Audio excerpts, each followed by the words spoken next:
el tamaño de las empresas y el tipo de empleo que las personas tienen. Entonces, en la medida en que la crisis vaya expandiéndose, más sectores, más tipos de empleo se van a ver afectados. Nosotros modelamos, sabemos que esto es un continuo, en realidad estos no son 3 etapas discretas, pero nos parecieron razonables para modelar qué pasa en cada etapa en cada etapa de la crisis. Primero, tenemos que los trabajadores informales y los trabajadores cuenta propia y las firmas pequeñas son las afectadas. Después lo extendemos a las firmas medianas, firmas de hasta 50 trabajadores, y luego modelamos un escenario de recuperación donde las firmas medianas y pequeñas formales perdón, quedan expuestas quedan todavía expuestas al choque. Sin embargo, estas firmas, los trabajadores formales e informales empiezan a regresar y a tomar sus actividades otra vez. Entonces, en realidad, en este momento yo diría que ya nos encontramos más en una situación entre la segunda y la tercera etapa, donde ya muchas empresas pequeñas y medianas están afectadas y los trabajadores informales han regresado o están regresando a su actividad, no todos han regresado. Entonces, estas características en general, cuando las miramos sobre los datos, nuestro escenario base va a estar determinado por la encuesta de hogares de 2019. Lo que observamos es que las características de los sectores van a estar muy correlacionadas y eso se nota claramente en este gráfico. En este gráfico separamos los sectores que se consideran esenciales y no esenciales. Los no esenciales están en el color más oscuro y son diferentes categorías de vulnerabilidad del empleo, tal como la hemos definido. En general, los sectores no esenciales son más vulnerables. Tienen una mayor concentración de empleos informales, tienen mayor concentración en empresas pequeñas, de empleo en empresas pequeñas, tienen una menor habilidad de teletrabajar y pues digamos que en términos de qué tan de alto contacto son las ocupaciones, tenemos una relación muy parecida, pero en general lo que vamos a ver es que los sectores esenciales tienden a tener unos efectos mucho más limitados que los sectores no esenciales. Para medir los choques de demanda fue un gran reto porque en principio los choques de demanda deberían ser en un escenario sin confinamiento. Y los escenarios sin confinamiento pues están muy escasos en el mundo, en realidad hay muy pocos. El ejemplo que nosotros tomamos fue Suecia y lo que hicimos fue medir las pérdidas de empleo por sector económico en Suecia durante durante el segundo trimestre del año para aproximar el choque de demanda que observamos en Colombia. Entonces, aplicamos este choque de demanda que, como pueden ver, es bastante heterogéneo por sectores, a los empleos de los sectores colombianos, más los choques de confinamiento, y después tenemos en cuenta los encadenamientos productivos y este multiplicador keynesiano. Con esa combinación de resultados, lo que encontramos es lo que ya les había mencionado, que la vulnerabilidad del empleo en Colombia es bastante alta causada por la crisis del COVID-19. Cerca de la mitad de los empleos en Colombia en una primera etapa donde el empleo informal y el empleo de muy pequeñas empresas, de microempresas, esté en riesgo, representa casi 50, un poco más de 50% del valor del empleo y cerca de 40% del valor agregado. Principalmente esto está explicado por la exposición de los trabajadores informales, que son los que se destacan en las barras con colores oscuros, y en la medida en que se profundiza la crisis, pues la exposición va a ser mucho más alta, alcanza hasta 60% del empleo, casi 60% del empleo, una fase donde pequeñas empresas, ya las empresas de hasta 50 trabajadores también entren en crisis. Si comparamos estos resultados con un ejercicio contrafactual donde reponderamos las observaciones de la GIH, de la encuesta de hogares en Colombia, de tal manera que replique la distribución de tamaño, sector y ocupación de Estados Unidos, las pérdidas son mucho más pequeñas y pues representan solo 17 y 35% en las primeras etapas de la crisis. En la medida en que hay una recuperación donde los informales regresan, entonces en ese momento sí nuestra recuperación los empleos en riesgo en la etapa de recuperación tienden a ser mucho más altos en los países desarrollados, o en nuestra economía simulada desarrollada versus nuestra economía observada o nuestra economía simulada bajo el choque de COVID. Cuando nosotros vemos esa misma evolución en valor en riesgo, vemos patrones muy similares. La diferencia grande que existe en este caso es que, dado que los sectores económicos que están volviendo a la recuperación son los sectores informales, los sectores informales se caracterizan por ser menos productivos que los sectores formales. Eso lo muestran los datos. Entonces, regularmente eso nos lleva a tener unas pérdidas en valor agregado mucho más pequeñas en las partes iniciales de la crisis, pero una recuperación también mucho más lenta en términos de valor agregado en las etapas de recuperación. Y eso es uno de los mensajes importantes que nosotros queremos destacar. La formalidad, recuperar la formalidad y proteger los empleos formales durante esta crisis es fundamental para la recuperación económica en el plazo, en el corto, mediano y largo plazo en realidad.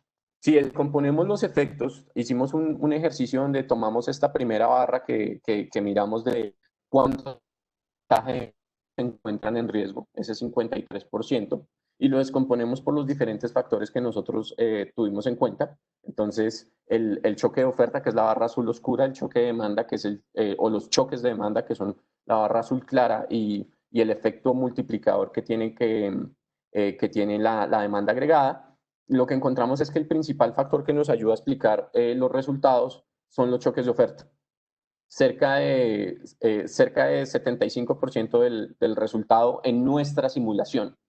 Y cuando nosotros lo contrastamos con los datos, nos damos cuenta, y este gráfico es de lo que más me gusta presentar con respecto a este documento, es cómo se correlaciona nuestra medida de empleos en riesgo, que siempre está en el eje horizontal, con la información que nosotros hemos venido observando de la encuesta de hogares durante los últimos meses. En particular, en este caso, estamos presentando los datos de mayo. Entonces, en el eje vertical lo que vemos es la tasa de crecimiento de empleo por sector en cada uno de los 39 sectores que nosotros definimos para poder hacer la comparación en nuestro ejercicio. Entonces, lo que nosotros observamos es que regularmente nuestra medida de empleos en riesgo está fuertemente correlacionada con las medidas de pérdida de empleo, excepto en la primera que mira las pérdidas en empleo total, porque cuando miramos las medidas de empleo tenemos que tener en cuenta las personas que reportaron en las encuestas de hogares no estar trabajando o estar empleadas, pero no haber trabajado durante las últimas semanas de referencia. Entonces son las personas que trabajan 0 horas. Cuando tenemos en cuenta que las personas, no solamente las pérdidas en el margen extensivo, las personas que perdieron su trabajo, sino las pérdidas en el margen intensivo, el número de personas que están trabajando menos horas, nuestra medida es bastante efectiva y está bastante correlacionada con los resultados que estamos observando en los datos en Colombia durante este periodo. Ya hemos venido actualizando con la información de junio también que tenemos y pues es un predictor bastante bueno en nuestra medida. Entonces, el último gráfico que les quería presentar era, pues, listo, nuestra medida está bastante correlacionada con las medidas de pérdida de empleo, pero ¿cuál de estos factores es el que nos está ayudando a explicar más las pérdidas de empleo? Nuestra simulación sugiere que son los confinamientos. Entonces, lo que hicimos en este caso y lo que estamos presentando aquí son R cuadrados de diferentes regresiones, donde analizamos cuál de las variables que nosotros incluimos en nuestro modelo, primero en conjunto, nuestra medida de trabajo en riesgo, y luego por separado, cuáles de esas variables que estamos incluyendo en nuestro modelo nos ayudan a explicar más la variación de las pérdidas de empleo que nosotros estamos observando en las diferentes medidas que hemos usado. Y en general, y aquí me gustaría destacar el penúltimo grupo de barras, donde en el momento en que quitamos las variables que determinan los confinamientos, perdemos buena parte del poder explicativo de nuestro modelo, especialmente en términos de empleo. Entonces, esto es evidencia sugestiva de que la variable que nos está ayudando a explicar en nuestro contexto las pérdidas de empleo tiene mucho que ver con el confinamiento. Y eso va a ser una de las conclusiones importantes de este documento, que debido a nuestra estructura económica, bueno, y la otra variable que importa mucho acá es las variables de características de empleo en empresas pequeñas. Entonces, con esos dos resultados en mente, lo último que me falta por mencionar es que pues buscamos evidencia o proveemos evidencia que nos ayuda a entender un poco más cómo la vulnerabilidad de los sectores de las economías emergentes depende mucho de la estructura económica. Por esta misma razón, debemos proteger mucho el empleo en el momento de la crisis. Va a tener un poco más de resiliencia al principio. En el momento en que el tejido productivo se separe, va a ser mucho más difícil de reintegrar. Y esto nos lleva a llamar la atención sobre las políticas de confinamientos, que si bien desde un punto de salud, un punto de vista de salud, se han visto, han sido la opción más usada por parte de nuestros gobernantes, es hora de empezar a pensar o es hora de empezar a desarrollar y profundizar más en políticas que se han empezado a utilizar en lugar de utilizar el confinamiento. Entonces, creo que mi tiempo se acabó. Muchas gracias por la invitación nuevamente, muchas gracias por el tiempo que le dedicaron a escucharme y quedo pendiente de todos sus comentarios y preguntas que son mucho más que bienvenidas. Gracias. Muchísimas gracias, Oscar. Muy, muy relevante tu presentación. Hay una pregunta por el momento de Paul Rodríguez de la Universidad de Rosario.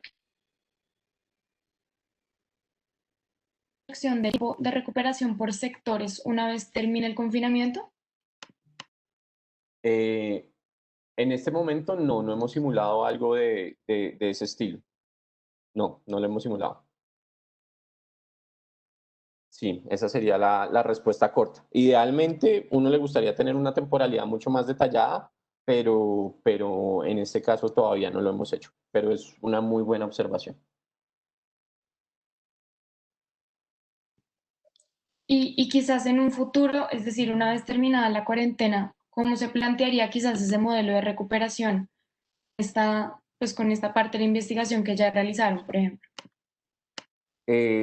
Pues debido a la importancia del sector del empleo formal, es muy importante en este momento pensar en términos de política qué podemos hacer para incentivar el regreso del empleo formal lo más rápido posible. O sea, una preocupación grande en la literatura en la literatura de choques económicos en general y de crisis es en economías emergentes regularmente el buffer, el colchoncito que nos permite recuperar rápido, muy en línea con lo que nosotros estamos discutiendo, es el empleo informal.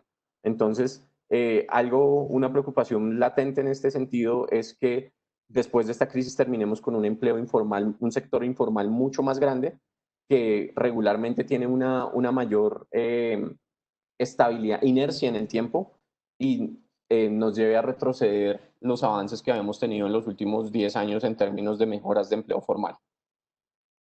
Esa es como la principal implicación de política. Tenemos que pensar y tenemos que discutir políticas efectivas para ayudar a recuperar el empleo formal rápido. De acuerdo. Otra pregunta que hacen es, ¿qué sectores tendrán mayores efectos para el 2021 y dónde se esperan las recuperaciones más rápidas?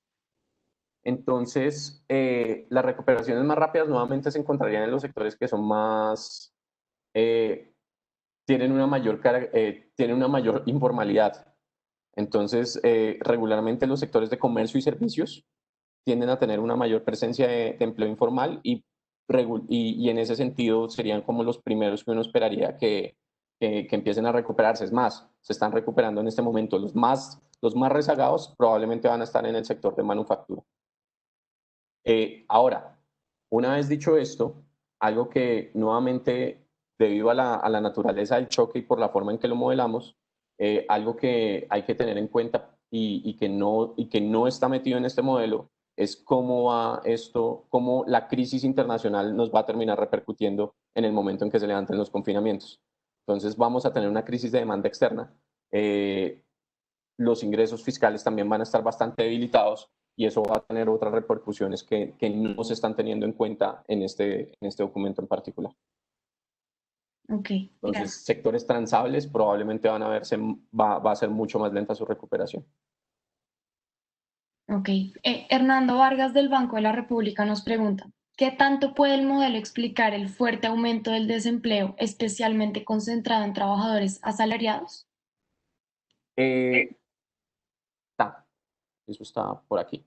Entonces, si miramos solo desempleo, el modelo si bien el modelo no tiene un buen ajuste, en realidad, solo desempleo.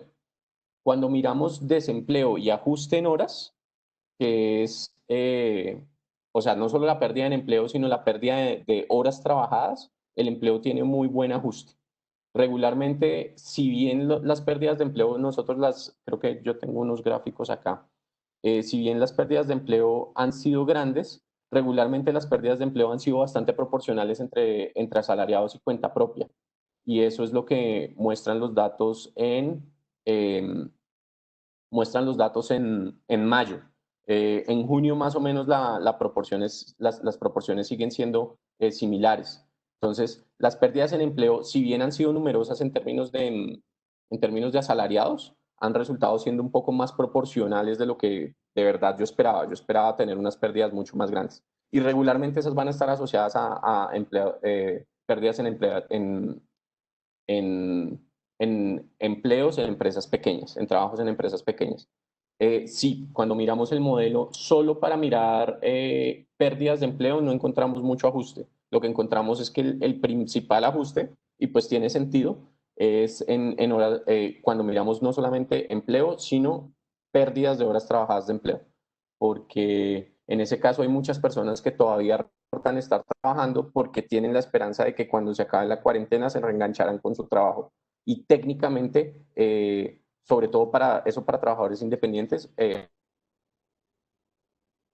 según la definición del DANE, no de los desocupados. Ok, muchas gracias. Hay otra pregunta por acá y es, ¿tienen pistas de cómo fue este riesgo a los empleos en su impacto distinto para las mujeres, teniendo en cuenta que las diferencias de composición del empleo para hombres y mujeres, especialmente, por ejemplo, en esa parte de la informalidad? Es una muy buena pregunta, no hemos hecho ese ejercicio. Ese ejercicio es un muy buen ejercicio, especialmente por lo que mencionas en la pregunta. Definitivamente deberíamos hacer una aproximación de género en esta parte, sobre todo porque las mujeres son las que están mucho más expuestas. Tienen un par de ventajas en el sentido en que en la ponderación de personas que trabajan desde casa tienden a ser más alto, pero definitivamente tienen una desventaja grandísima y es que su participación en empleos de tiempo parcial, que típicamente son informales, es más alta. La verdad no lo habíamos considerado, pero es muy buena pregunta. Muchas gracias. Alejandra Ruiz del Banco de la República nos pregunta, si mejorara el acceso al crédito para las firmas pequeñas, ¿se vería una recuperación más rápida del valor agregado? Si mejora el acceso al crédito, definitivamente, algo que me tiene bastante optimista a mí en esta crisis es que el sector financiero ha permanecido estable. Eso yo creo que nos va a ayudar bastante a una recuperación rápida. El problema va a ser cómo hacemos para que, pues probablemente la opción más razonable es desarrollar programas de garantías, reforzar los programas, mantener un nivel de liquidez alto por un lado, por el lado de la política monetaria y por el lado de la política fiscal, mantener unos programas de garantía bastante activos que ayuden a recuperar, a generar créditos que le permitan a las empresas volver rápidamente. Sí, definitivamente el crédito es una de las maneras que necesitamos y que tenemos que tener presentes para la creación de nuevos empleos formales. De acuerdo. Acá hay una pregunta un poco más metodológica, quizás un poquito más larga. Nos pregunta José Polido, ¿podrías ahondar acerca de cómo se cuantifican exactamente los choques del lockdown, de la cuarentena? Ok, entonces los choques del lockdown, la forma en que nosotros los hicimos, aquí yo tengo la ecuación de respaldo. Los choques de lockdown se componen básicamente de si el sector estaba o no estaba expuesto a confinamiento y si los sectores que son proveedores o son compradores de este sector también están sujetos a confinamiento. Entonces lo que hicimos fue, creamos una categorización de sectores, son 39 sectores los que pudimos categorizar de tal manera que pudiéramos hacer compatibles las matrices insumo-producto y los sectores definidos en la GIH. Con esos 39 sectores los categorizamos como sectores esenciales o no esenciales. Y a cada uno de estos sectores esenciales o no esenciales les asignamos básicamente una variable DUMI, una variable indicadora de si estaba o no estaba bajo la orden de confinamiento. Entonces, originalmente solo los sectores de alimentos, servicios de salud, servicios muy básicos, transporte, los más esenciales tienen ese permiso de operar y entonces para ellos esa DUMI de confinamiento va a ser 0 y todos los demás sectores iban a tener una DUMI de confinamiento igual a 1 y esto nuevamente se expande a partir de los encadenamientos productivos que tengan estos sectores. Entonces, por eso es que aparecen el primer término es simplemente la DUMI de si el sector está cerrado o no.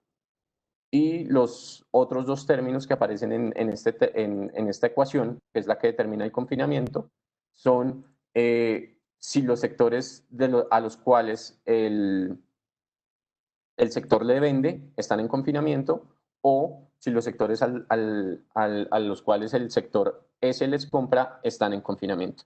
Y pues ponderados por la importancia, teniendo en cuenta la importancia relativa de cada una de esas compras. Sí. Esa fue la forma en que lo hicimos.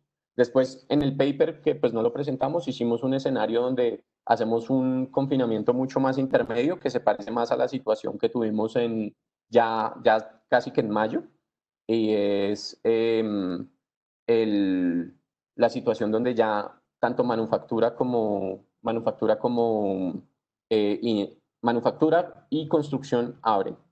Sí, esa fue la forma en que nosotros lo calculamos. Ok, súper, súper interesante.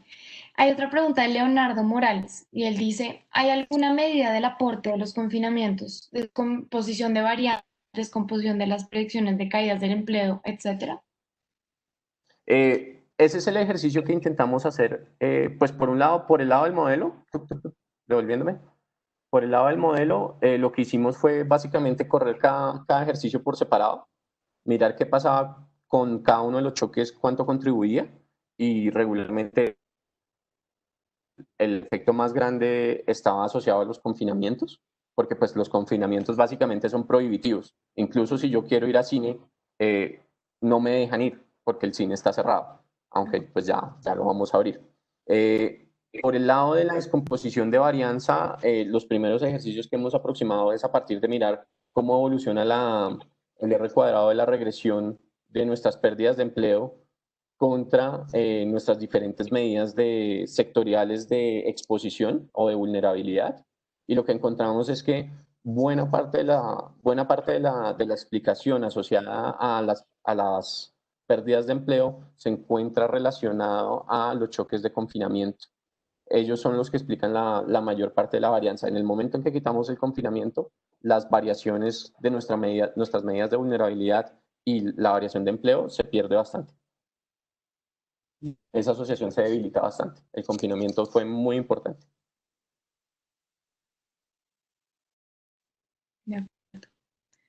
Listo. Para más preguntas, Oscar, entonces, si tienes alguna otra cosa que No, quieras decir.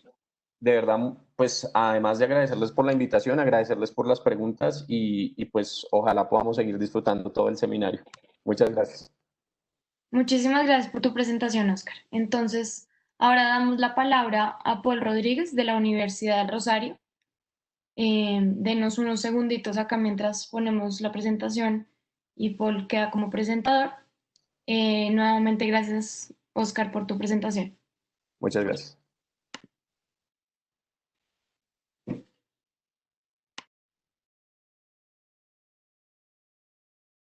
Bueno, muy buenos días. No sé si me pueden ver en este momento.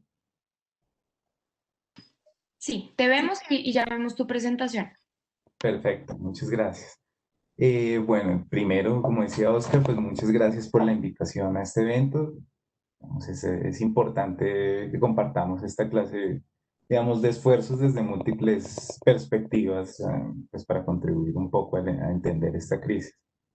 Este trabajo, digamos, es parte de un esfuerzo conjunto entre investigadores de la Universidad del Rosario, del Observatorio Laboral de la Universidad y de nuestra Alianza por la Economía Formal Inclusiva, la Alianza de FI, y de la Escuela de Ciencias Sociales o la Facultad de Ciencias Sociales de la Universidad de los Andes. Pues es con la profesora Tatiana Andia y Andrés Molano, que hacen parte de esta facultad en los Andes, y César Mantilla, que es otro profesor de la Facultad de Economía, y Leonel Criado, que es uno de nuestros estudiantes de maestría. Vamos a mirar el tema de patrones de actividad laboral y salud mental. Realmente vamos más hacia el lado de salud mental, como vamos viendo. Es decir, vamos a complementar un poco el trabajo, los otros dos trabajos de esta sesión. ¿En dónde empieza un poco nuestra historia? Digamos, podemos partir de todo lo que nos ha dicho Oscar. Esa es una gran ventaja. Entonces, no tenemos que hablar mucho, sabemos por estos estudios digamos, que ha realizado el Grupo Macro de los Andes, pero también nosotros los que hemos hecho el Observatorio Laboral, que podíamos prever un gran impacto en el trabajo, especialmente para los vulnerables debido a la cuarentena. Entonces, nuestro objetivo con esta otra rama va a ser entender esto cómo implica el bienestar de las personas. Y una de las principales líneas de bienestar, como lo hemos visto en general, ha sido este tema de salud mental. Entonces, vámonos por ahí. ¿Cuál es este estudio? Esencialmente se llama un estudio comunitario de Colombia COVID-19. Básicamente estamos tomando elementos de otra clase de estudios comunitarios que se están realizando, y uno en particular en Virginia, con el cual empezamos a encadenarnos y a desarrollarlo. Y la idea era tomar información tanto de sociología y psicología y juntarlo un poco con elementos económicos para entender un poco cómo esta crisis nos iba a afectar y cómo nos está afectando. Entonces, aquí vamos a tener información de diferentes fuentes, información, digamos, cuantitativa, pero también vamos a tener información cualitativa, como descripciones, narraciones de cómo la gente está percibiendo, digamos, su vida durante la cuarentena. Lo que ven a la derecha, digamos, es simplemente una nube de palabras, que es como el único análisis por ahora que hemos hecho con la parte cualitativa de la información que la gente colocaba sobre cómo se está asistiendo, cómo se está afectando. Y lo que vemos es sencillamente que los principales elementos de preocupación de las personas están sobre su trabajo, sobre el tiempo, digamos, cómo lo asignan, sobre qué pasa con sus familias, sus hijos, en general, ¿no? Digamos que es como ese mensaje grande de los temas que son cruciales para el bienestar de las personas. ¿Qué es este estudio? Básicamente esto es un sondeo porque no tenemos un marco muestral, digamos, establecido para hacer esta encuesta. Utilizamos diferentes fuentes, redes sociales, estudiantes, y tienen también un componente como para tratar de ser algo más representativo dentro de lo posible, que es que se basó digamos, en información recabada en gran parte digamos, a través de publicidad en Facebook. Básicamente estábamos sorteando unos bonos por rellenar la encuesta, y a partir de eso pues obteníamos una muestra un poquito más diversa de la que hubiésemos obtenido solamente con nuestras redes. Esta encuesta empezó en marzo, digamos, este sondeo empezó en marzo y hemos venido actualizándolo, y pues ahorita estamos recogiendo información, seguimos en este proceso hasta agosto. En este momento tenemos 1.890 encuestas, 60% en Bogotá, el resto en diferentes lugares del país, y tiene estas dos líneas, digamos. La parte cuantitativa, la parte cualitativa. La cualitativa, digamos, es un poco más lenta el procesamiento, y en la cuantitativa tenemos algunos avances, que es lo que les queremos ir compartiendo de qué es lo que ocurre. Entonces, también falta hacer un seguimiento a los participantes, ¿no? Es una posible. Acá está un poco como las líneas de cómo funciona esta publicidad a través de Facebook para alcanzar a la gente. Eso lo dejamos para otro día. ¿Qué tenemos acá principalmente? Dado que esta es una muestra a través de redes sociales y similares, pues es una muestra mucho más educada que la población colombiana. Digamos, 40% tiene posgrado, es como una forma de decirlo. En términos de edad, no nivel educativo, que es lo que está a la derecha, pues es un poquito más joven del promedio estándar, pero no mucho, digamos, si bien la mayoría está en 34, 35 años, y tenemos una proporción importante de trabajo formal, 52%. De resto, digamos, en informal tenemos 26, así que está un poco menos representada la población informal, como para tenerlo presente a quién estamos estudiando digamos, en este estudio. ¿Qué ocurre? Siguiendo en principio con las líneas que decía Oscar hace un rato, pues se sabía muy bien desde el principio, y como estamos diciendo, quiénes eran los que iban a ser los grandes perdedores de todo este tema de la cuarentena. Aquí lo estamos partiendo simplemente por nivel educativo, bachiller, pregrado y posgrado. Y lo que vemos es que claramente las personas con posgrado, pues obviamente tenían un lugar de trabajo que era la oficina, que era eventualmente fácilmente, digamos, transable a estarse en la casa, como estamos muchos de nosotros en este momento. Pero los trabajos para las personas que tienen hasta bachillerato, pues dependen mucho, digamos, de posiciones en la calle o similares, que hacían muy difícil, digamos, entrar a este tema de la virtualidad. Y ellos iban a ser los más impactados. Digamos, esto es simplemente otra medida un poco de este tema. ¿Qué ocurre? ¿Qué ocurre cuando vemos afectación laboral? Estos datos de aquí llegan hasta junio, estos que tenemos según... No, mentira, estos no están hasta junio. Los anteriores están hasta junio, estos sí están hasta agosto. Y es cómo se afecta el empleo, básicamente es la línea de cualquiera de las, digamos, es parecido a las encuestas nacionales oficiales del país. Obviamente, la afectación, si en 74% dicen que afectó su empleo definitivamente las personas con bachillerato menos. Es decir, es un poco el estándar, mientras que en posgrado realmente no, si acaso están preocupados. Y esto va a marcar, digamos, esta va a ser la línea para mirar los temas de salud mental. Y es que la exposición al riesgo, como nos decía ahorita Oscar, pues está diferenciada según, digamos, el tipo de sector. Y aquí es donde va a estar gran parte del análisis. Entonces, ¿qué ocurre? Una primera línea en términos de los análisis psicológicos que hay es en mención de preocupaciones. A las personas se les mostró una lista de más o menos unas 10 posibles preocupaciones que podrían tener y tenían que elegir 5. ¿Qué ocurre dentro de estas 5? En lo que pueden ver en esta gráfica son las 5 principales menciones, o sea, las 5 principales que se mencionaban en general. ¿Cuál es la principal preocupación de las personas? No es su trabajo, sino es que se enferme un familiar. Más que enfermarse ellos mismos, es que se enferme mi mamá, mi hijo o algo así. Esa era digamos, la más mencionada, casi un 90% de todas las personas lo incluía dentro de sus preocupaciones. Y de ahí en adelante, pues está en enfermarse, en que me enferme, pero no termine siendo atendido, como estas escenas por allá que veíamos en Italia, de la gente teniendo que elegir los médicos a quién salvar o no salvar y similares. Y luego de eso están las preocupaciones de índole económico, trabajar, no pagar deudas. Lo que podemos ver un poco con nuestro estudio, digamos, esto está balanceado por niveles educativos, es cómo va cambiando esto a través del tiempo. Entonces, esta nueva gráfica que ven acá nos está comparando la primera, digamos, ronda de encuestas que hicimos en los primeros meses de cuarentena, entre marzo y abril, y luego esta última ronda de encuestas que tenemos entre mayo y agosto. Lo que ustedes pueden ver es que, digamos, como estos son menciones, hay una lista, necesariamente una va quitándole a las otras. Podemos ver que la de familia, de que me preocupe porque un familiar se enferma acá un poquito, pero realmente no es tanto o no es significativa cuando ya hace uno el estudio, digamos, más allá de estas gráficas. Y sí empieza, y lo que sí empezamos a ver es que empieza a subir bastante el tema del trabajo. Sobre todo, como pueden ver en esta parte, digamos, de no trabajar, pero para bachiller o menor, esta mención de que el trabajo es una de sus principales preocupaciones empieza a subir notablemente.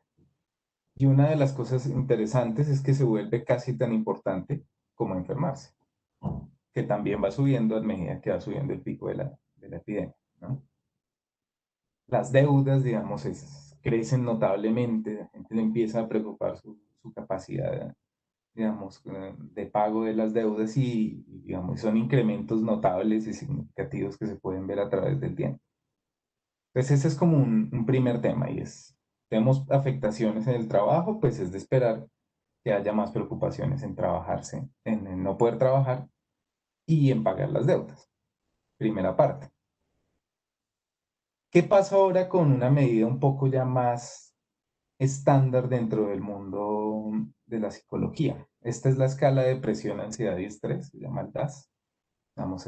Hicimos dos versiones, una con 21, digamos, componentes y otra con 15 en las últimas rondas, pero digamos, no hay muchos problemas de comparabilidad y los estándares de la medición psicológica, que es el alfa de Cronbach, están más o menos bien. Nos los ahorro un poco con esa parte dentro de este foro. Lo que ocurre detrás de estas preguntas es que son una lista de 21 preguntas donde se dan un montón de características como yo me siento preocupado o siento que, que estoy sobre reaccionando frente a ciertas características. Son esta clase de preguntas y son una escala de 4 puntos. Si esto me aplica, no me aplica de vez en cuando o si está muy apegado a lo que yo estoy sintiendo ahorita. De ahí se derivan estas 4 categorías grandes. Los sentimientos positivos, digamos que este sería el negativo de sentimientos positivos. Digamos, es como no tengo sentimientos positivos, sería el nivel de estrés, el nivel de depresión y el nivel de ansiedad. Generalmente, que es un estándar de lo que ocurre, pues, digamos, esta clase de problemas son más comunes en los jóvenes. Eso, digamos, es como un hecho estilizado. Por ejemplo, pueden ver de las personas de 18 a 23 años normalmente tienen más estrés y sufren más de depresión, al menos en esta escala, que las personas de mayor edad. ¿Qué va ocurriendo a medida que pasa el tiempo? Lo que podemos ver es que los niveles de estrés y depresión que se tenían en los primeros meses han bajado. Que es un tema particular porque normalmente casi que el ruido que uno escucha es, bueno, no, cada vez son más altos los niveles de problemas de salud mental. Parece que estos, al menos estos dos han bajado, mientras que los de ansiedad han subido.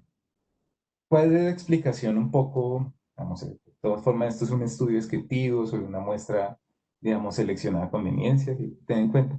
Pero un poco la explicación, digamos, que nos da nuestro psicólogo sobre este tema es que la ansiedad es un tema más de lo que ocurre en el presente. Es decir, si tengo en este momento un problema de poder conseguir recursos para mi hogar y similares, eso se ve reflejado principalmente sobre la ansiedad. Mientras que el estrés y la depresión tienden a ser más conductas un poco asociadas a eventos de largo plazo. Entonces, al parecer, esos primeros choques del principio, digamos, llevaron a niveles altos de estrés y depresión en los primeros meses de la cuarentena, pero a la medida que las personas se van adaptando a esta nueva forma de vida, pues digamos, va cayendo un poco este problema.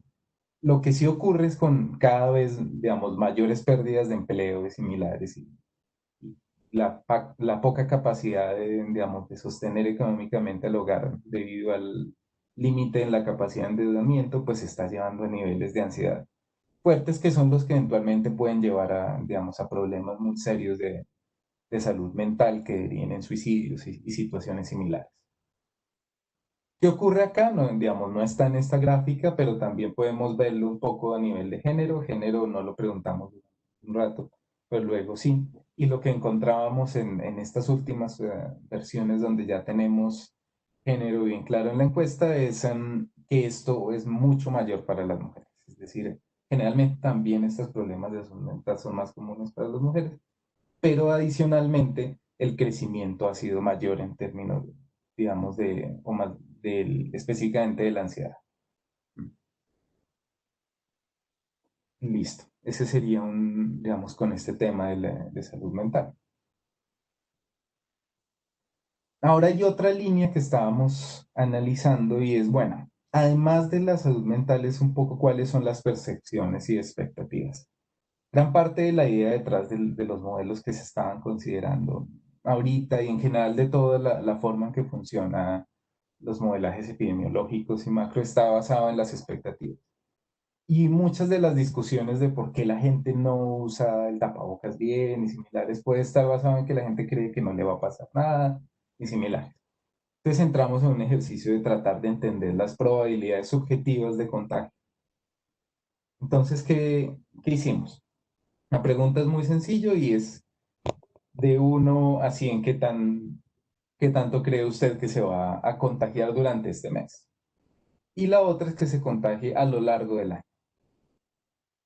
Dentro del mes, digamos, esto depende obviamente del mes, porque en los primeros meses pues seguramente era más chiquita y al final en estos últimos es más alta, pero las probabilidades son relativamente más bajitas. Personas pensaban, si ven la moda ahí está cerca de un 5%, en promedio era un 23%, pero que se fuesen a contagiar en algún momento dentro del año era del 40% en promedio.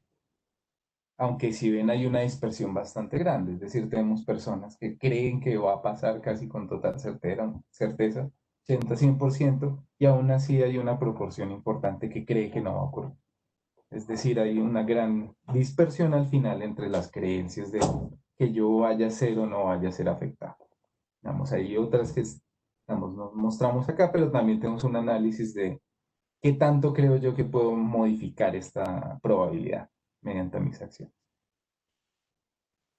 ¿Qué más ocurre con este tema de las percepciones de contagio, que son decrecientes con la edad, digamos? Es como la única característica específica, es decir, entre más edad se cree un poco que es menos probable que me vaya a contagiar, pero digamos las diferencias no son muy grandes. Además de eso, no hay mayores diferencias por nivel educativo, género, similares.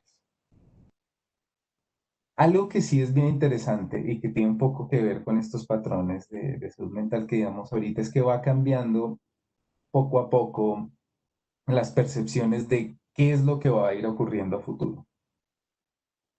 Entonces, en principio, hicimos dos preguntas.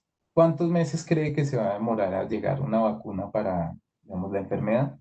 ¿Y cuántos meses cree que van a pasar para que volvamos a la normalidad? Normalidad en este caso es un término abierto, así que la persona podía entender, digamos, decir lo que quisiera, básicamente, o pensar lo que quisiera. De hecho, en algunos casos en las preguntas abiertas se ponían un poco bravos porque habláramos de la normalidad, porque ellos consideraban que eso nunca iba a pasar. De hecho, lo que vemos es que solamente un 50% de las personas nos daban algún número de cuándo podía volver la normalidad a sus vidas. Entonces, si ven la vacuna es algo que ha sido más estable desde marzo hasta agosto. Gente cree más o menos que es un poco más de un año en que llegue una vacuna. Pues, obviamente notar que un año de marzo es diferente a un año de agosto. Es decir, ha ido creciendo un poco el tiempo que esperan, inevitablemente, pero no es una revisión muy grande. Mientras que el tiempo a la normalidad sí ha venido creciendo notablemente. En marzo se pensaba que en más o menos 8 meses en promedio iba a llegarse a la normalidad, pero ya vemos que en las mediciones de agosto vamos en que se espera que sean 11 meses. Si las personas han ido entendiendo que esto va para más tiempo de lo que tenían en mente, y esto puede tener implicaciones importantes un poco ya desde el punto de vista de esta modelación macro, y es que puede ser que varias de las expectativas con las que se tomaron decisiones de, digamos, de ahorro, gasto, deuda y similares, en marzo, digamos, no son congruentes con las nuevas expectativas que hay en agosto. Y eso puede un poco terminar generando más problemas económicos de los que se tenía en mente. Es decir, yo hubiese estado dispuesto a pagar mi nómina si esto iba a pasar 2 meses y por eso me metí en un crédito, pero ahora dándome cuenta de la situación veo que fue una mala idea. ¿Cómo va a afectar todo esto los planes de las empresas y los tiempos de recuperación? Pues es otra pregunta interesante ahí para nuestros amigos macro. Otra cosa que hicimos mucho más también en la línea de economía, el comportamiento es, tratamos de entender un poco cómo funcionaba temas como la disposición a dar donaciones. Digamos, otro gran movimiento que se dio, especialmente durante la cuarentena, sería el tema de las donaciones. Es decir, un montón de, digamos, de esfuerzos públicos, privados, para lograr mayores donaciones para mercados, para ayudar a dotar al servicio médico digamos, de sus necesidades más inmediatas de bioseguridad y similares. Entonces, parte de esta rifa que hicimos de los 100.000 pesos, que al final fue efectiva sobre 311 personas, lo que ocurrió con ellas es que les pedimos, bueno, usted, si se gana ese dinero, quisiera donar parte de ese dinero para, digamos, un programa reconocido que hay de ayudas humanitarias al personal médico. 44% no quiso donar nada. Es su decisión. Y luego dentro del restante, lo que veíamos es que digamos, el 30%, 30.000 pesos iban a ser donados en promedio. Las personas además podían elegir si esto se iba hacia personal médico o se iba hacia mercados. La principal, digamos, decisión de estas personas era enviar los recursos hacia personal médico, 54%. En el resto de los casos, digamos que hay una partición entre ustedes decían, no me importa mucho, y el 36% que fuese directamente a mercados para los más vulnerables. Digamos que esta partición la permitía ser la plataforma digamos, de esta organización. ¿Qué ocurre? Cuando miramos que es un juego estándar, el juego dictador, nos da una medida de altruismo, vemos que esto no dependía mucho más allá, sino de una variable en particular, y es si yo tenía un trabajo formal o no. Es decir, si yo estaba siendo afectado o no por la cuarentena. De las personas que tenían un trabajo formal, digámoslo así, o que también lo podemos ver como que tenían posgrado, que esa es otra forma, digamos, de dar la estabilidad o la baja vulnerabilidad, digamos, respecto a este choque en particular, pues vemos que da mucho más alta la probabilidad de dar el dinero. Básicamente, pues porque también probablemente sea porque se necesita ese dinero en estos momentos. Además de eso, no habían diferencias respecto a género o ni edad u otras características que a veces están asociadas a estos niveles de altruismo. ¿Qué ocurre un poco con las comparaciones estándar de esta pregunta? Normalmente la gente en un laboratorio en condiciones normales está dispuesta a dar algo así como entre el 40 y el 50%. Acá estamos encontrando que en promedio pues termina siendo algo un poquito más bajo, 17%. Entonces nos da una idea de que a pesar de la situación, pues la disposición a hacer donaciones es más baja y pues viene por varias de las situaciones. Ese es un poco el resumen, así rápido, de cómo va este estudio. Esto está bastante preliminar, por ahora hicimos una descripción de los datos. Ahí tiene un código QR por si les interesa responder la encuesta o verla en este momento, también es con este link. Mensajes claves que tenemos en estos momentos: la crisis, digamos, ha afectado de forma desigual a trabajadores informales, especialmente un bajo nivel educativo. Vamos, eso pues se ve y se podía prever que iba a pasar. Preocupaciones de las personas están centradas principalmente a que se enferme un familiar. Vamos, es su problema número uno en términos de su bienestar. Pero cada vez vemos que la cuarentena va afectando muy fuertemente la actividad económica y eso está cambiando un poco el balance que la gente hace entre su preocupación entre salud y trabajo al final del día, y economía, digámoslo así, en ese trade-off que han querido poner los medios sobre este tema. Términos de salud mental, lo que estamos viendo es que es un tema un poco más ambiguo, es decir, es claro que hay un crecimiento en temas de ansiedad, pero hay menores observación, digamos, es menor el nivel promedio de estrés y depresión. Y la creencia, digamos, de contagio, digamos, es más o menos alta. Es decir, la gente cree que se va a contagiar en algún punto, 40%. Pero vemos que hay una dispersión amplia.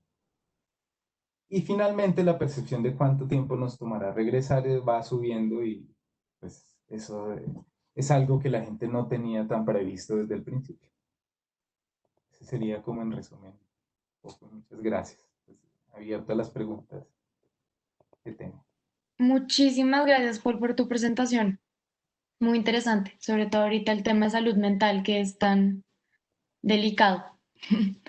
Tenemos varias preguntas. Entonces, bueno, la primera la hace María Isabel Gómez y ella nos pregunta, ¿tuvieron en cuenta algún tipo de precaución con el sesgo de autoselección, dado que la muestra se obtuvo pues, por anuncios de redes sociales y todo esto? Sí, ese es como el principal problema y por eso decimos que es un sondeo, es decir, no teníamos la capacidad ni tampoco el tiempo para hacerlo, digamos, con un marco muestra un poco más claro. Sobre todo en esa época literalmente no se podía hacer nada en el mes de marzo, estábamos bloqueados para cualquier actividad, literalmente. Entonces lo que tratamos de hacer fue utilizar estos medios de, digamos, de publicidad en Facebook. Lo que nos permite Facebook con esta clase de publicidad es hacer una segmentación bien clara del mercado. Es decir, yo puedo elegir, quiero que me envíe encuestas a la población entre 14 y 25 años en tal ciudad y similares. Y eso fue lo que hicimos. Es decir, la forma en la que usábamos redes sociales iba a llegar fácilmente a los, digamos, a zonas de Bogotá y Medellín y Cali con nivel educativo alto, pero era mucho más difícil conseguir personas, digamos, en ciertos lugares de estas ciudades, fuera de las capitales en general, y en esos lugares fue donde utilizamos esta estrategia. Claramente podemos, digamos, tratar de repesar un poco las observaciones de la encuesta para hacerla al menos demográficamente representativa, pero el sesgo de selección siempre va a estar ahí. Y es decir, quienes tenía el tiempo y la disposición para ponerse a llenar una encuesta de más o menos 15 minutos virtualmente. Ese es un poco inevitable y pues nada que hacer, lamentablemente. Ujú. Ok. Otra pregunta de Natalia de la Universidad de AFIT. ¿Cómo afectarán los efectos de anticipación a los encuestados? Es decir, ¿podríamos pensar que las bajas de depresión y estrés son consecuencias a de la cercanía al posible fin de la emergencia sanitaria? ¿O para el caso en la esperanza de que aparezca una vacuna pronto? Esa es una posibilidad interesante, es decir, que no hemos evaluado realmente. Y es que podríamos ver esa relación que hay entre esas dos variables, es decir, cuál es el tiempo que yo espero en que termine la epidemia, que vuelva a la normalidad, digámoslo así, y los niveles de estrés. Realmente podríamos llegar hasta dar la asociación, pero no podríamos dar, digamos, como una versión causal del asunto porque pues las dos se determinan de forma conjunta. Es decir, dado mi nivel de ansiedad, yo podría pensar que va a terminar más rápido, pero dado una falsa creencia de que va a terminar rápido, también eso podría afectar mi nivel de ansiedad. Pues ahí está un poquito más difícil de separar estos dos canales, digamos. De acuerdo. Ahora voy a agrupar dos, pues cuatro que están como parecidas en dos grupitos distintos. Entonces, por un lado, hay diferencias significativas en los resultados del DAS entre grupos de ingreso de educación y si tienen información para separar como por estrato socioeconómico, quizás no en este momento, sino, por ejemplo, quizás en un futuro, si se llega a tener más información en la encuesta para separar por estrato estas principales preocupaciones de las personas em, pues, y su salud mental. Entonces, sobre el DAS, digamos, no había una diferencia muy grande. ¿No? Eso nos sorprendió. Parte puede ser, digamos, sobre la dinámica. Parte puede ser porque, digamos, cuando partimos ya con el antes y el después, más bien la primera parte y la segunda parte, y entre los niveles educativos similares, se pierde un poquito el poder. Es decir, hay unas diferencias grandes en términos de número, pero el error es bastante amplio y no podemos dar, por el momento, con la información que tenemos, algo muy contundente de que el estrés haya, digamos, la ansiedad principalmente haya subido más, por ejemplo, con las personas que tienen un nivel educativo bajo. Pero muy probablemente sea el caso. Vamos a esperar un poco más de información. Seguramente, digamos, los errores estándar irán cayendo y será claro que eso pasa. Sobre el tema de estrato, es una variable que tenemos ahí también y se correlaciona mucho con este tema de educación. Entonces, digamos que más o menos los resultados si usamos estrato en vez de educación van muy parecidos a los que tenemos ahí, en esa línea. Ok, y una última pregunta. ¿Tiene información de la fecha en la que la gente respondió a la encuesta? Nos pregunta Oscar Becerra. Algo que se podría aprovechar es mirar las respuestas del DAS antes y después de un anuncio de extensión del confinamiento. Sí, eso es algo que nos interesaba mucho. El problema es que la distribución del tiempo no es tan bonita, es decir, no tenemos una distribución uniforme de encuestas durante el tiempo. Tenemos digamos, una cantidad importante entre marzo y abril, luego otro poquito en mayo y similares, y luego otro grupo grande al final. Entonces, digamos, como los choques importantes que hubo, pues están mezclados un poco a la vez con la temporalidad. Es decir, no podemos separar como unos días antes, unos días después, que sería pues súper chévere. Vamos a ver si ahorita que extiendan la de agosto podemos hacer. Bueno, y una muy pequeña para cerrar. ¿La salud mental está afectando el rendimiento de las personas de las diferentes edades en sus trabajos? Esto sería algo interesante para considerar, siendo que esta es pues, la sesión de mercado laboral y la salud mental está siendo un factor, por ejemplo, en la pérdida de empleos. ¿Cómo se podría considerar, por ejemplo, dentro de una encuesta? Esa es una bien interesante, digamos, tanto, o sea, básicamente es un impacto sobre la productividad. Ujú. No hay una forma fácil de medirla, o sea, digamos, la gente no está muy dispuesta a decirnos cosas como su ingreso. Esto probablemente lo tengamos más en la parte cualitativa. La parte cualitativa en parte, digamos, en las personas que tenían que dar una descripción de cómo los estaba afectando. Y en esas situaciones, digamos, así muy por encima de lo que podíamos ver, habían personas que sí en efecto decían que situaciones específicas que estaban viviendo realmente afectaban su trabajo más allá de poder o no trabajar o similares.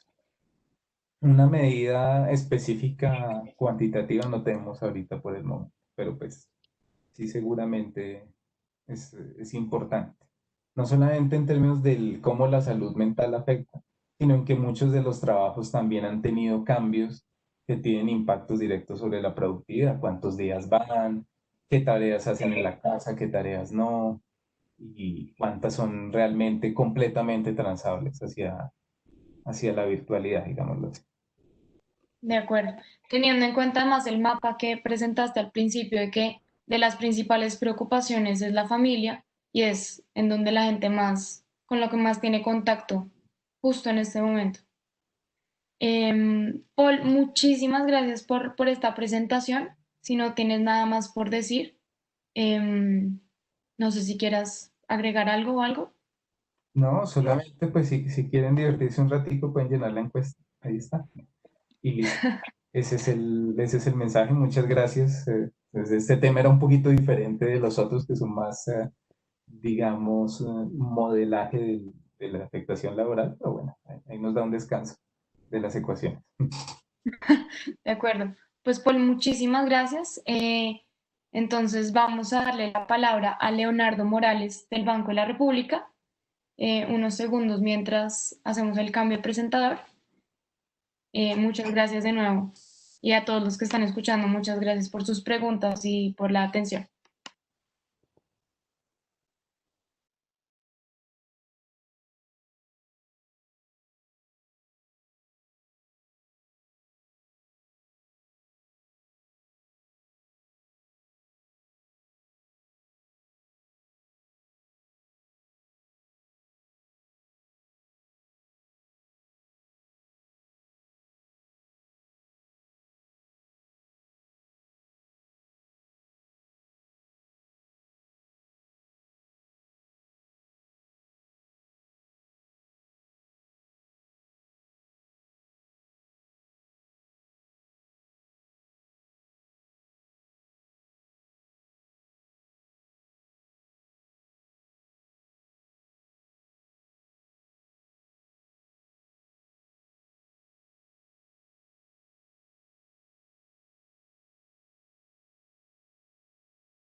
Hola, hola, hola, ¿me escuchan? Hola, Leonardo. Sí, ya Hola, te qué escuchamos y ya vemos tu pantalla. pena, listo, gracias. Listo, ahí está viendo mi presentación. Sí, ahí ya la estamos viendo. Listo, gracias. Bueno, muchas gracias. Voy muchas gracias por la invitación. Voy a presentar este paper que es en coautoría con todos mis compañeros del grupo de mercado, del grupo de estudio de mercado laboral del Banco de la República. Aquí están mis colegas investigadores, José Pulido, Leonardo Bonilla, Luz Adriana Flores y nuestros profesionales Didier Hermida y Karen. ¿Listo? Lo que vamos a tratar en este paper es un estudio sobre los efectos de la pandemia sobre el mercado laboral colombiano y nos vamos a enfocar en el efecto de las restricciones a la movilidad sectoriales, que son una parte de la política de confinamiento, pero no son todas. Una parte, las restricciones de confinamiento sectoriales son aquellas que dicen estos sectores esenciales pueden salir a trabajar, estos no. ¿Listo? Como siempre, este disclaimer muy importante, las opiniones contenidas en el presente documento son responsabilidad exclusiva de los autores y no comprometen al Banco de la República o a su junta directiva. El paper se llama Efectos de la pandemia del COVID en el mercado laboral colombiano, identificando el impacto de las restricciones sectoriales a la movilidad. Un poquitico sobre dónde pueden encontrar este trabajo y de una vez hago un poquitico de publicidad a nuestro grupo de estudio. Lo pueden encontrar en la página del Banco de la República. Un resumen de este trabajo ya está publicado en nuestro reporte de mercado laboral. Nuestro reporte de mercado laboral se llama Reportes de Mercado Laboral. Es una publicación trimestral. En el último reporte, que está muy bueno, básicamente es una descripción muy detallada de todo lo que ha pasado con el mercado laboral en este tiempo de pandemia, van a encontrar un resumen de este trabajo en la segunda parte. Y también lo van a encontrar en nuestra serie de borradores de economía. Prontamente va a salir, va a ser el borrador 1113 para que chequen tanto los reportes como la página de borradores de economía. Muy buena investigación ahí. Muchas gracias y ahorita sí entremos en materia. Listo, entonces, como han hablado mis compañeros antes de mi presentación, el deterioro del mercado laboral es histórico. Básicamente, la tasa de desempleo se puede medir oficialmente para las 7 ciudades metropolitanas más importantes, para las 7 áreas metropolitanas más importantes de Colombia desde el año 1984. Ahí tenemos la tasa de desempleo desde ese momento y básicamente si miramos la tasa de desempleo para el tercer trimestre, para el segundo trimestre del 2020, es el dato sobrepasa, es el dato histórico, es el máximo histórico de toda la serie que podemos medir. Sobrepasa por mucho la tasa de desempleo de nuestra última crisis que fue por allá en el 99, pero en ese momento esa tasa de desempleo no llegó al 19%. Nuestra tasa de desempleo está para ese trimestre está alrededor, para el segundo trimestre del 2020 está alrededor de un poco menos de 23% para ese dominio de las áreas metropolitanas. En la gráfica que es de la derecha tenemos la tasa de ocupación, que es básicamente un indicador de demanda laboral. Estamos en el mínimo histórico de toda de toda la serie, de todo lo que podemos medir y comparar. La ocupación llegó a un poco menos del 45% y una caída estrepitosa en el mes de abril y mayo. Esa es la realidad de nuestro mercado laboral. Básicamente, entonces, en esta gráfica que usualmente hacemos en el grupo podemos medir cómo se explican las ganancias de desempleo. Entonces, esa área gris que hay ahí, básicamente me mide las ganancias en tasa de desempleo cuando uno analiza la tasa de desempleo en trimestre móvil. Como ven ahí, entonces en los últimos meses, en marzo, abril y mayo, tenemos un incremento en puntos porcentuales de la tasa de desempleo cuando uno la compara con la misma tasa de desempleo un año atrás, en 2019. Esas ganancias de tasa de desempleo pueden descomponer en dos factores. Un factor de demanda, que es básicamente si se destruye empleo, si se destruye la demanda de empleo, entonces la tasa de desempleo se va a subir. En esta gráfica lo que corresponde a esa descomposición es la línea roja que está ahí punteada. Y hay un factor de oferta que es básicamente si la gente sale más a participar o menos, que es la línea azul. Lo que dice esa gráfica es que la gran explicación para el incremento del desempleo es la destrucción masiva de empleo en los últimos meses. Y si algo, la pandemia y las restricciones a la movilidad han restringido la oferta, cosa que ha hecho que esa restricción en la oferta ayude a que la tasa de desempleo no sea más alta. Ayude a que la tasa de desempleo no sea más alta. Entonces, tenemos acá un poquitico de contexto de la literatura. Qué pena que se me coló esta en inglés, de haberla confundido de otra presentación. Entonces, básicamente lo que vamos a ver aquí es, vamos a ver cuáles son los impactos de la pandemia en el mercado laboral y vamos a enfocarnos en una política que ha sido muy usada en el mundo para combatir la propagación del contagio, que es básicamente la política de restricciones a la movilidad, ¿cierto? Una forma de hacerlo son a través de restricciones sectoriales. Tal sector puede salir, tal sector no puede salir, etcétera. En general, lo que han encontrado esos estudios a nivel mundial es que a pesar de que sí hay una relación, y en muchos de estos estudios encuentran una relación causal entre restricciones a la movilidad. Esto no explican todo el efecto, toda la destrucción de empleo, todo el efecto negativo en el mercado laboral. Básicamente, esto es parecido a lo que vamos a hacer nosotros. Lo que nosotros vamos a hacer es tratar tratar de encontrar de toda esa destrucción de empleo que se presentó en marzo y abril, tratar de ver cuánto le corresponde a esas restricciones de movilidad sectorial y cuánto le podría corresponder a otras causas, como por ejemplo un choque agregado macroeconómico general, etcétera.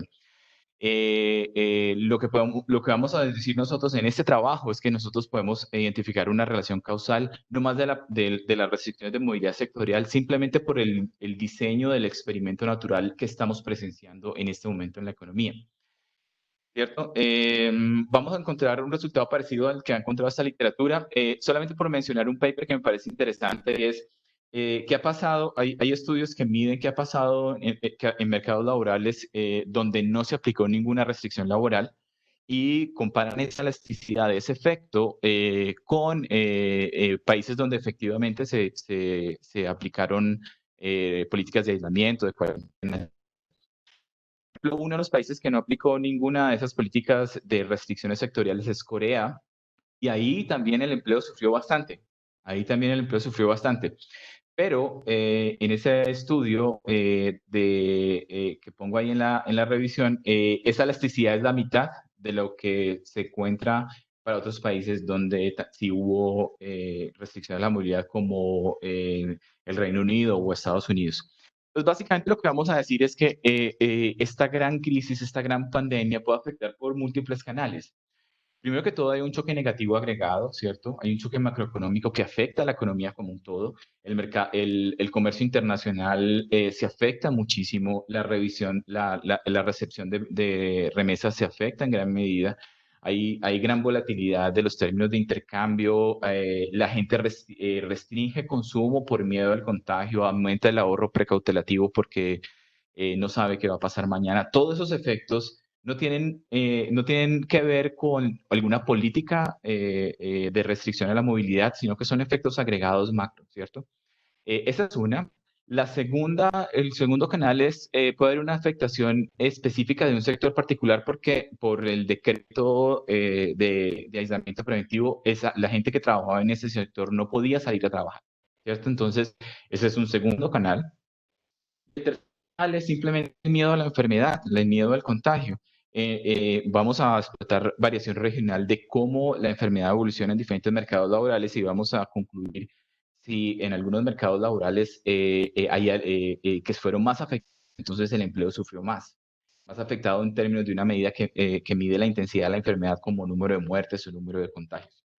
Colombia es un país que ha sido afectado de forma intensa por la enfermedad. Aquí tenemos en esta gráfica la línea azul el número de contagios y la línea punteada es el número de muertes. Cuando hicimos esta evaluación estábamos en plena subida de contagios diarios y posiblemente todavía estemos con los últimos datos, pero al parecer los contagios diarios y las muertes diarias se han ido aplanando con los últimos datos de los últimos días. Esta gráfica somos un país que fue afectado, pero al parecer un poco marginalmente menos del promedio de la región. Si comparamos el promedio para América Latina en casos y muertes, estábamos un poquito por debajo, eso sin decir que no estábamos siendo afectados. Estábamos en un crecimiento bastante importante de casos y muertes para cuando hicimos esta evaluación. Solamente para ilustrar algunas estadísticas descriptivas con ese tipo de variaciones que describí anteriormente.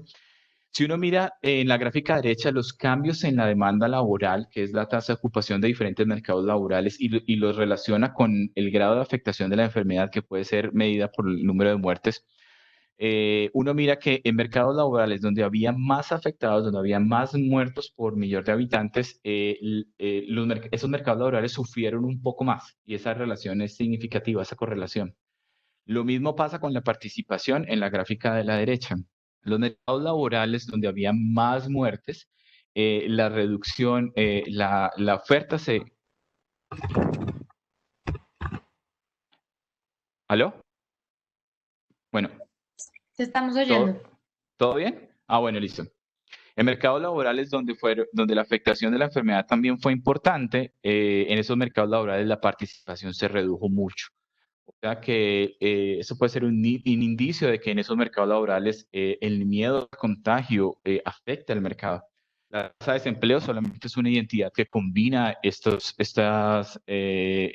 dos indicadores, oferta y demanda, y entonces como los dos efectos se compensan, el gradiente de la tasa de desempleo por afectación por número de muertos se pone más plano. La otra fuente de variación que vamos a estudiar acá y que comenté es básicamente la política de restricciones a la movilidad sectorial. Entonces aquí uno mira, por ejemplo, en la gráfica de la izquierda tenemos la contribución de cada uno de esos sectores económicos a las reducciones de la demanda laboral medida en número de empleos, ¿cierto? En general, hubo una reducción de casi 12 puntos porcentuales del empleo total en el mercado laboral colombiano. Y uno sí ve que los sectores que son más afectados por las políticas de restricciones a la movilidad sectorial, esos sectores aportan más a la caída. Por ejemplo, el sector de comercio, el sector de actividades artísticas, o el sector de industrias manufactureras, que para los primeros meses estaba también completamente cerrado.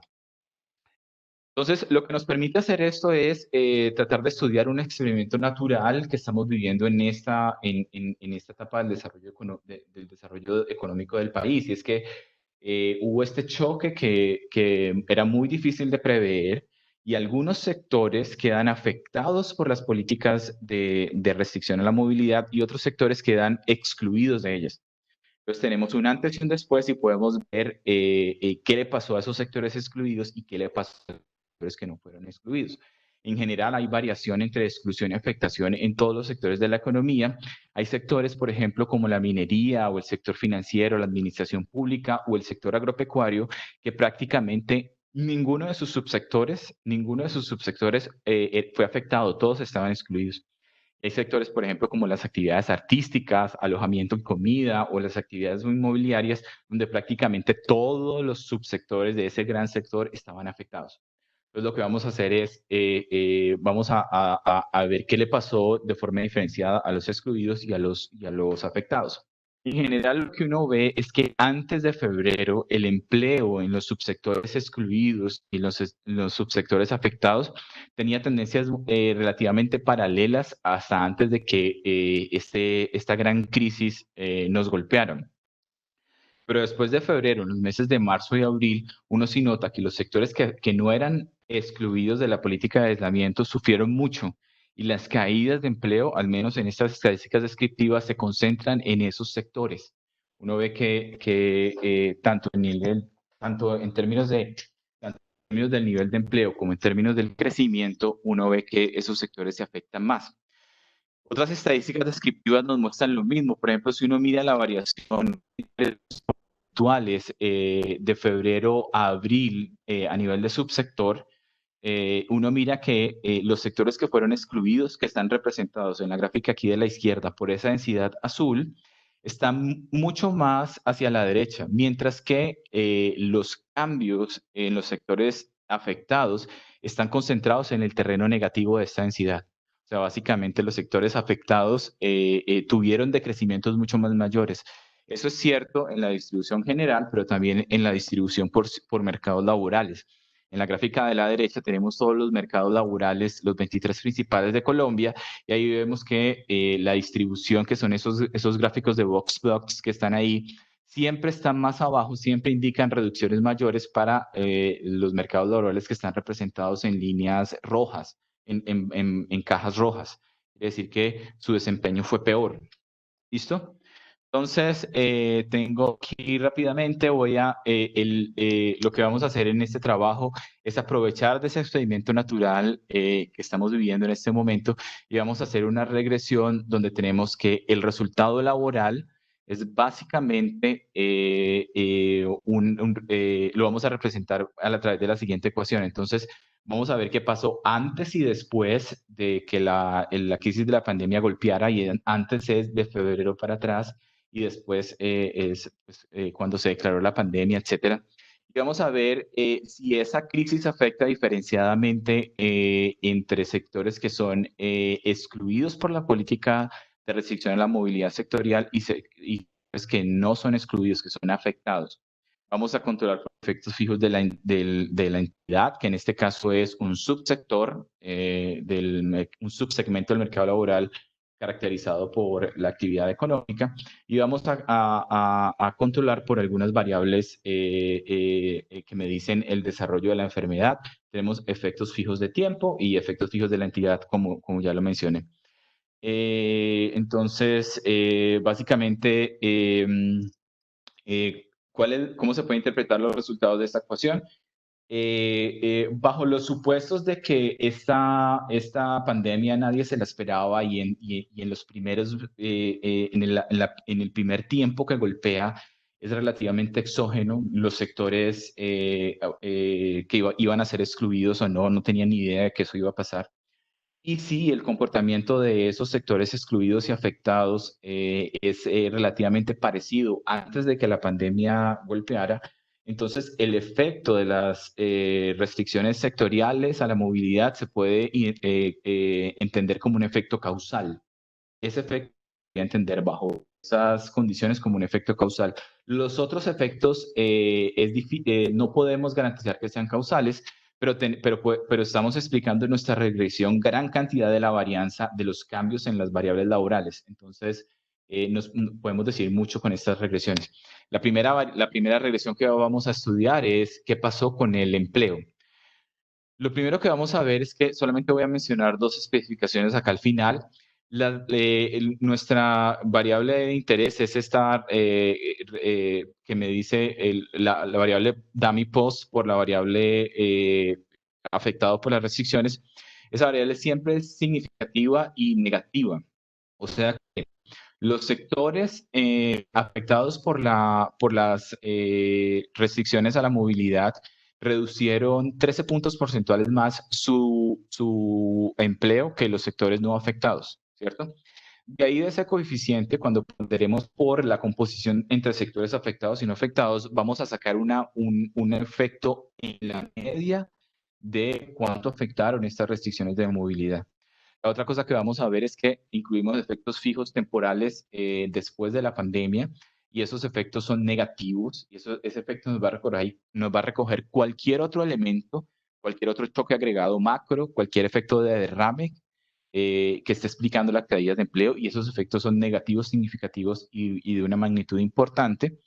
Y por último, vamos a incluir en nuestras regresiones una variable que nos diga el grado de intensidad de la afectación de la enfermedad y esto varía de forma regional. Entonces, ¿qué mercados laborales fueron afectados más por la enfermedad porque tienen más muertos, etcétera? Esa variable en términos de los contagiados, en términos de los muertos, también resulta ser significativa y explica una porción importante de la varianza. Ahorita vamos a hacer un poco, racionalizar un poquitico esos coeficientes, pero básicamente en términos de los resultados de empleo, podemos decir, hasta antes de la pandemia, sectores afectados y excluidos por las restricciones sectoriales eran muy parecidos en términos de empleo. Y después que es esta gráfica que estamos mostrando acá a la derecha, y después de que la pandemia golpeó, sí hay un efecto negativo y significativo para los meses de marzo y abril, en los que es importante para los sectores que son afectados, para los que no son excluidos de las restricciones de movilidad. El empleo se ve afectado más que proporcionalmente en los sectores no excluidos. Se obtiene un efecto negativo de la variable que mide la intensidad de la enfermedad, en este caso es el número de muertos, y se obtiene un toque negativo del efecto de tiempo del mes de abril. Ese efecto recoge cualquier efecto agregado, cualquier efecto macro, cualquier efecto de derrame de la pandemia.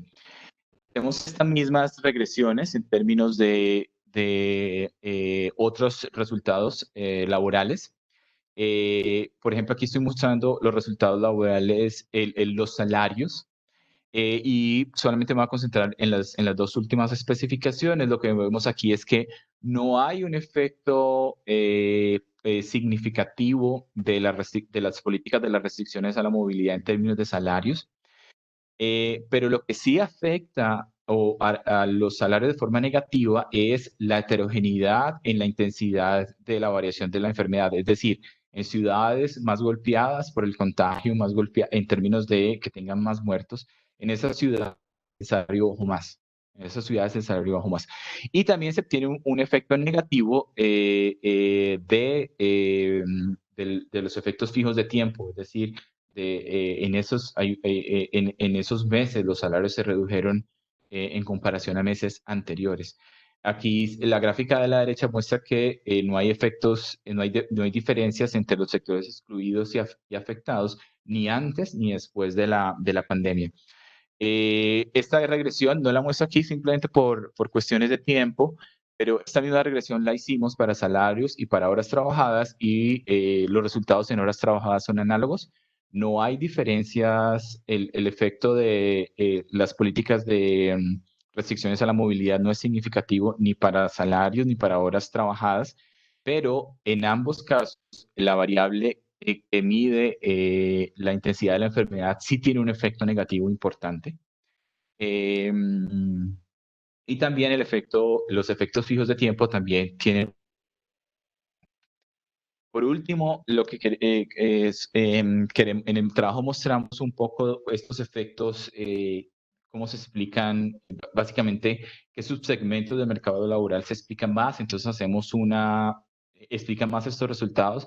Entonces hacemos unas regresiones heterogéneas por la clasificación ocupacional del empleo. También hacemos unas regresiones por género, etcétera. En términos de género, no encontramos que haya diferencias entre los efectos de las políticas de aislamiento entre hombres y mujeres, pero sí encontramos es que cuando dividimos esta muestra entre mercados laborales asalariados y mercados laborales no asalariados, como una próxima informalidad, porque como ustedes saben, en estos meses el DANE no pudo medir la variable informalidad como usualmente la medía, pero sí podemos medir, pues, sí podemos aproximarnos a informalidad en términos de el carácter asalariado o no asalariado del empleo. Lo que encontramos es que el efecto del aislamiento se concentró en el segmento asalariado. Ahí es donde las restricciones a la movilidad sectorial explican más las reducciones en el empleo de esos sectores.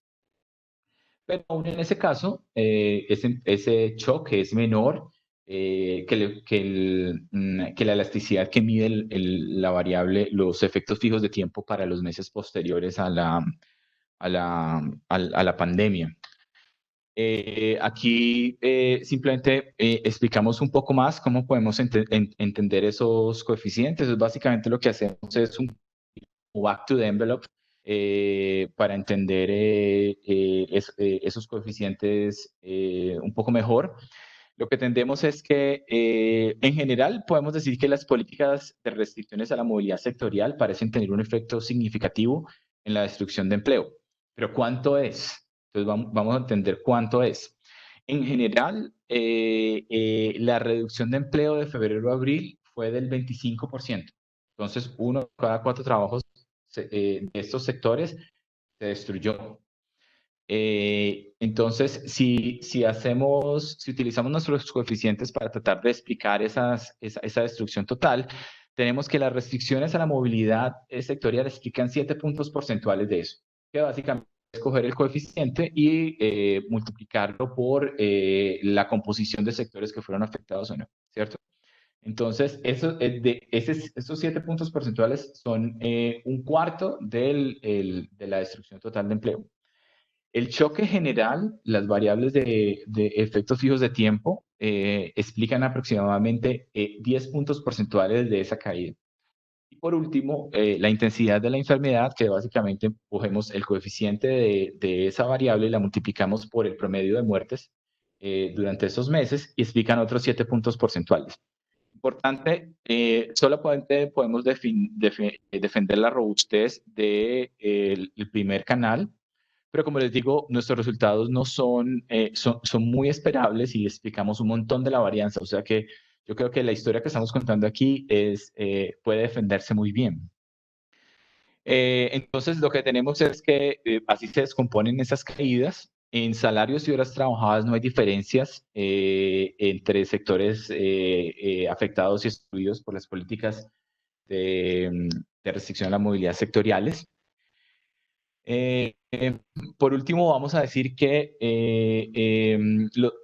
entonces tenemos que esas políticas explican un cuarto de la caída, las políticas de movilidad.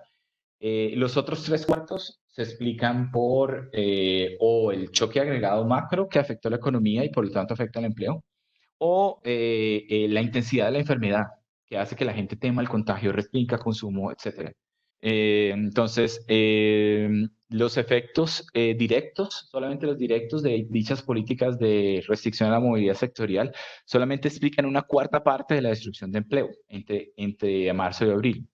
Sin embargo, la mayor parte de las reducciones de empleo observadas obedecieron a otros factores que podemos llamar la propagación de la enfermedad y el choque agregado macro negativo que sufre la economía. Ese choque agregado macro incluye el efecto económico generado por el cambio en comportamiento de los agentes, el efecto agregado de la cuarentena y demás efectos indirectos de las restricciones, en la medida que si esas políticas afectan a un sector, eso puede tener efectos de derrame que puede afectar a otros sectores que pueden ser tratados o no en nuestro ejercicio. Conclusión final, aún así, sin la implementación de las restricciones sectoriales, se hubieran observado caídas importantes en el empleo, y con eso termino. Y qué pena que se me saca el tiempo. Gracias. Vale, Leonardo, sí, muchísimas gracias. Nos quedamos sin tiempo de preguntas, así que te voy a hacer solo una muy corta que mandaron. Pero muchas gracias por tu presentación, muy interesante. La pregunta es, ¿la variable POST toma el valor de 1 al mismo tiempo para todos los municipios contemplados? O si no, ¿cómo abordan la diferencia temporal de tratamiento entre municipios? Es decir, por ejemplo, si la media restricción de movilidad empezó primero en Bogotá que en Barranquilla o en otros sitios. No, la política de restricciones a la movilidad empieza para todo el mundo al mismo tiempo. Y son unos decretos muy claros que al menos en los meses de abril y de marzo definen de forma muy clara cuáles son los sectores afectados y cuáles no, ¿cierto? Ahora, entonces, ahí afectan lo mismo en cualquier ciudad y la variación solamente se explica la variación solamente sectorial. De todas maneras, en las regresiones lo que tenemos son efectos fijos de tiempo para los meses y básicamente esos efectos fijos de tiempo recogen cualquier efecto que haya impactado de forma homogénea a todos los mercados laborales. Esos son efectos macro, por ejemplo. Entonces, pero las políticas de restricción fueron sectoriales, no fueron regionales. De acuerdo. Ok. Bueno, Leonardo, muchísimas gracias. Muchísimas gracias a Paul y a Oscar también por sus presentaciones. Así concluimos entonces la sesión sobre mercado laboral. Le doy la palabra a Adriana Ramírez. Muchas gracias para todos. Bueno, en este momento vamos a tener un receso por reloj de 11 minutos, entonces en 11 minutos los esperamos para que retomemos con la segunda sesión de esta jornada. Muchas gracias. Muchas gracias, hasta luego. Muchas gracias.